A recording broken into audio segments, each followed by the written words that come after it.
Yo, welcome to Amapiano Zone UK. This is the last series of the making an Amapiano beat from scratch for beginners.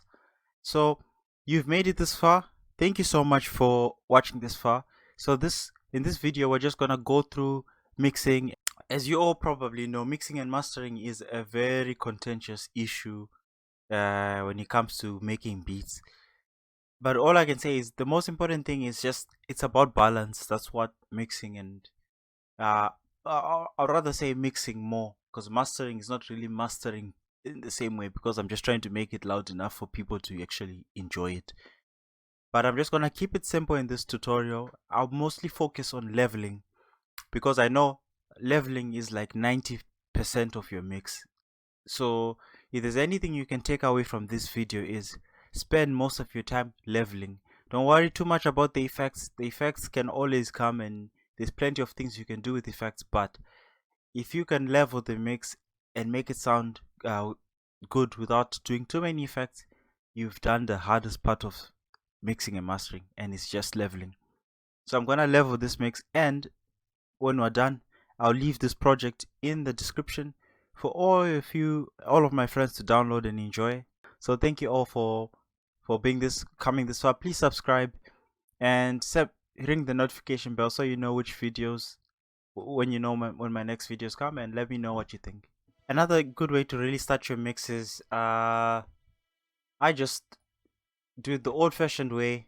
I put everything down, pull everything down, and then just start afresh because that's all you want it to be. And then sometimes I'll just remove everything here just so that I don't hear too much and I'm not too affected, and I will just immediately put it into mono so that I just get all the signal uh, without being too affected by panning and etc. So now I'm gonna just start from the intro, or so-called intro, and I'll just work my way through all the sections till I've raised every single fader. Then I know I've leveled everything to what I would like. So I'm just leveling off the feel of it. So I'm not too overthinking it too much yet, because what you wanna do is you level, and then you take a break, you come back, and you just tweak, and that's it.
And um, it's easier just to take away than to try and mix things together. Sometimes I'll just, if if I feel like the sounds are fighting, I'll just take it away, just eliminate the problem.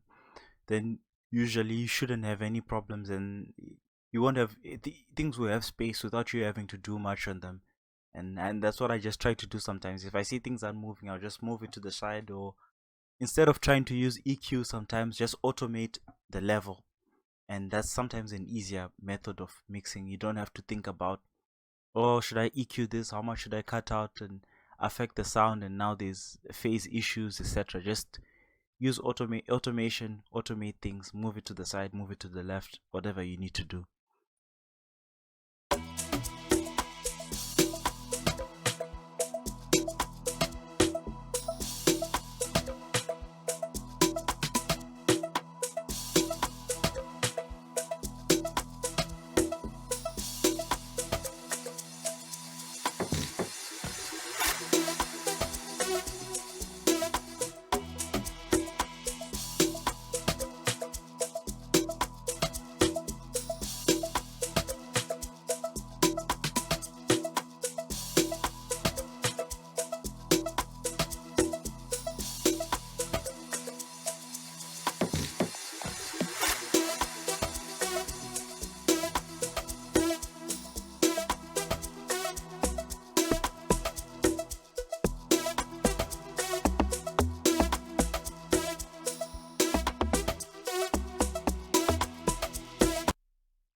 So now what I'm gonna do is I'm gonna turn down the volume and just what I'm gonna highlight everything, just raise it up a little bit. Just raise it up just a little bit. And then what I'll do is I'm gonna play it and then turn down the volume and then just try to listen if anything just jumps out at me, etc.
So I'm just gonna listen to see where I can open up a bit more space now. This is my own way of looking at mixing now that I've done it for a bit of time. I feel like the less that I do without changing the sound, the better the mix is. So that means if I don't have to do much to a sound, that's perfect. I don't obviously there's creative effects, like maybe you want to add some chorus or things like that, but you don't have to do it if you shouldn't feel like you have to do it. You wanna just think, I'm doing this because of ABC. If you have to make up a reason to do it, then you're better off not doing it at all. Most of the time, the best mixes are mixes which people don't really think about. You just go feeling. So You want to try to go off that as well, and that'll make your mixes quick. So I'm not gonna spend a lot of time on this. In fact, I probably leave it alone. I don't want to do too much. I There might be a few spots maybe I want to open up the top so that it sounds a bit clearer, but I'll try to keep it simple, and I'll show you a few tricks that I might use that you might be able to use. So just follow through.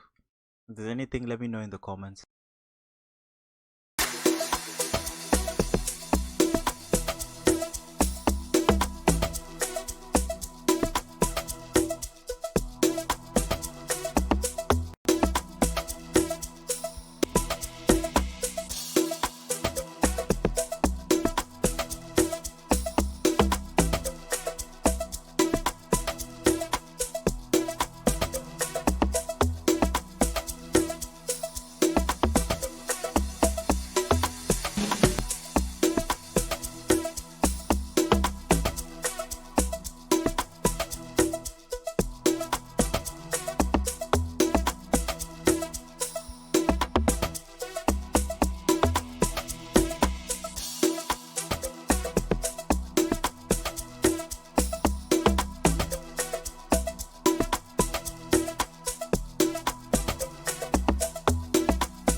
So what I'm just doing now, I'm just gonna link my hi-hats to each other, these hats to these other hats, just to make sure that they instead of using an EQ, which might mess up the phasing sometimes, because I don't really understand that. I'll just rather mess with the level. So when this one hits, this one goes down, and it's not like compression or anything. It's just the simple level. It's just I'll put a peak controller on this one, and I'll just link it to this one, and I will put it to inverted mode. And what it does when this head plays, it will affect this fruity balance every time it hits, and it will drop, and I can adjust it with the fruity pick. Oh, I forgot to put the right one.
then also just decide what's more important to you when you do your mix, and just keep it simple. As you, I just yeah, and as usual, sometimes as well, it's worth, like, once I'm finished now, it could be a good idea for me just to leave it and not to touch it. Come back the next day, uh, listen to it, see how it sounds like, and do some more work on it without doing too many things. And generally on the master, some people will just put like a soft clipper. It all depends where this song is gonna go. For example, if someone's gonna record vocals on it, some people prefer not to have anything on the master. They'll just make sure that it's not clipping.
So generally, that's usually just enough for me. I don't think I do much from there, because you gotta remember, sometimes you can get bogged down on doing a lot of mixing and messing around with your sounds.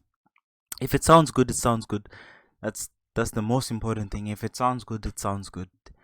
It doesn't matter how you did it, doesn't matter how it came about, but don't overthink it too much. Sometimes this is enough. This might just be enough for you to send it out to the artist or someone who needs it. Send them the stems, and then they can record. And yourself, if you go to bed, sleep on it, wake up the next day, you can come back and make some more tweaks on it and just send it out like that. Yeah, the best thing is not to overthink it, but just think of it as it is. You've made the beat as well. If as you continue to produce and make more Amapiano, you're gonna become much better at engineering. But engineering takes time. It takes many years to sometimes it takes years to just get your mind around it. And that's the beauty of mixing. It's an art.